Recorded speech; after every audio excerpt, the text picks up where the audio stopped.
The Trump administration is reportedly planning a major shakeup among senior leaders in immigration and customs enforcement. The New York Times reports that while plans are not yet finalized, the proposal stems from frustrations from Donald Trump and within the Department of Homeland Security over the pace of deportations, which are lagging behind the president's goal of more than 1 million by the end of the year of his first year back in office. The Times cites 3 people familiar with the plans. Meanwhile, immigration enforcement in cities like Chicago is becoming increasingly more aggressive, with ICE officials defending the use of tear gas on protesters in court this week. Joining us now, Congresswoman Mary Gay Scanlon of Pennsylvania, who just returned from Chicago herself. Congresswoman, welcome to the weekend. So please tell us more about your visit to Chicago. What did you see? And more importantly, what did you hear from the people there? Well, thank you so much for having me on this. I think this is a really important story. And what we saw and heard in Chicago was really shocking. I went out there. We had 19 members of Congress go out to Chicago to have field hearings. We were doing this because Congress under Mike Johnson is not in session. And it's our job to go and investigate what is happening under this government. So what we did find was chaos and fear and lawlessness. But that chaos, fear, and lawlessness was being brought by armed and masked federal agents. Congresswoman, can you expound a little bit on that? I know, there was Sure. a priest who was present at one of these shadow hearings that you had who had been a victim or I think hit by Pepper ball. Yeah, by these ICE agents. Pepper Who balls. else did you hear from? Can you go a little bit more into Sure. the details specifically? Sure. We had multiple roundtables and a hearing, and we heard from community members. So we heard from a number of young people, people in their teens who had parents who had been snatched off the streets, been picked up while dropping their children off at daycare or school, or had been taken from their workplaces or just ripped out of their cars and their cars left on the street. So now we have young people who are trying to take care of their families and fill the gap left by a parent who has been disappeared into this ICE system that is far from transparent and is not providing due process. We heard from citizens who have been detained.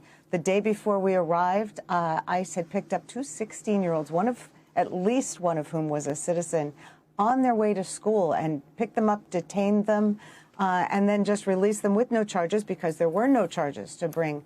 We heard from teachers and school social workers and PTA members about the challenges of trying to keep kids safe and trying to allay their fears when you have ICE agents running amok in the streets, masked and armed men. They have had multiple car chases or traffic stops where ICE agents have rammed people's cars, people who they weren't even pursuing.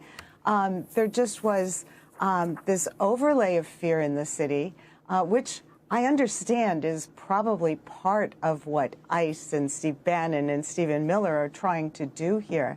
But it's the sadistic cruelty of racists and bigots and bullies trying to impose their will on a city, and the courts are not having it. We heard an awful lot about the fact that despite what the ICE agents and CBP are claiming out there, when they have to go to court, when they actually have to produce facts, they're unable to do so. So we have courts being increasingly skeptical of the lies that are coming from this administration about whether or not there's rebellion in the streets and whether or not the people they are detaining are dangerous or had resisted. While we were there, Bovino, the Customs and Border Patrol officer who's been in charge of some of the most outrageous raids in Los Angeles and now in Chicago, he was filmed lobbing tear gas canisters into a crowd, and there were allegations, and I think there's a recording of him saying to someone who was recording what was going on, "What, are you threatening me?" So deliberately trying to provoke a confrontation. Congresswoman, our sister show, The Weekend Primetime last night, had exclusive video of, agents kind of busting through, allegedly, through someone's private home to try to get someone. We've seen, Black Hawk helicopters with people rappelling down in neighborhoods with, young children and women coming outside in their sleeping clothes or butt naked.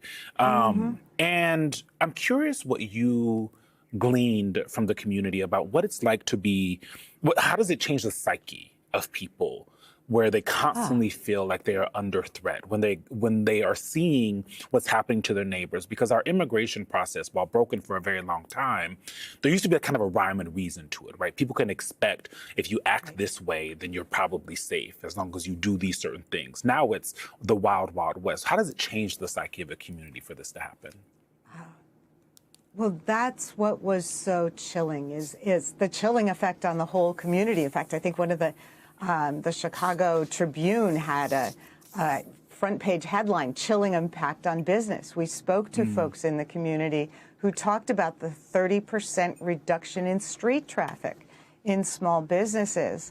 When we talked to, the school community, the principals and the teachers who are trying to help children be safe and be able to learn, they talked about the children with separation anxiety who are afraid to go to school, whole communities that are afraid to go to school, afraid to go to work, afraid to go to court to pursue their legal asylum claims.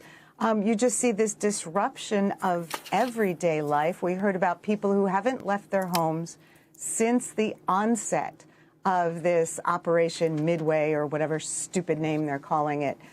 It's been 5 weeks, and they're afraid to get groceries. They're afraid to go get prescription drugs, go to their doctor's visits. We heard about one community agency that every year holds a mammogram clinic.